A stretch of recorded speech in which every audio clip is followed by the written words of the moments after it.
Assalomu alaykum butun dunyodagi kishilik huquq va demokratiyani suyguchi qo'g'duvchi insonlar va hukumatlar.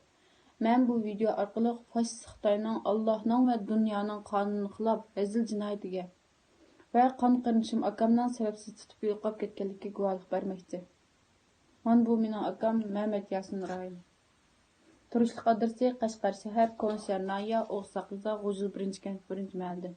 Kasbiy dehqon hunarvand. Ailenin iqtisadi akam qarashliq edi. Akamni 2017 yılı 6 ayının 22 günü öyden sebepsiz tutup ketip, naya qarashliq opalisiga apırıp mecburi ig'ir emgak sağım. Kenet kadrları 2017 yıl ahırda telefonda bir qıtım görüştürgen. Mana bu resim şu vaqtdagi resmi. Men bu resimni tunji qıtım görgende akamning o'zi ekanligiga ishonmagan. 2018 yılı egallagan uchurim qaraganda akamni g'uljiga ilib ketganlik xabarini oldim. Taki shu vaqtgacha sukut qildim. Hech qanday uchurini ololmadim. Yoki Xitoy hukumati insonlikqa qaytmadi. Oxir sukut qilishimning xato ekanligini o'ylab bu guvohlikni berdim.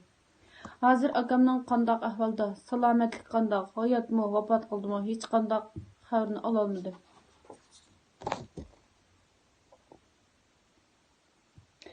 Xitoyning bu rezil siyosati natijasida atalmış tarbiyalash nomi ostida jazo lagerida 3,5 milliondan 5 millionga inson qo'rlanmoqda.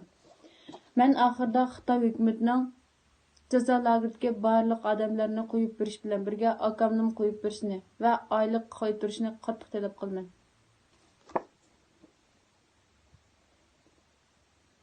Ularni sababsiz qamab qo'yishga nima haqqi bor? Şunun bilan birga dunyodagi adolatparvar insonlarning va hukumatning Xitoyning bu jinoyatini so'roq qilishni va to'xtatishga chaqirishni so'rayman.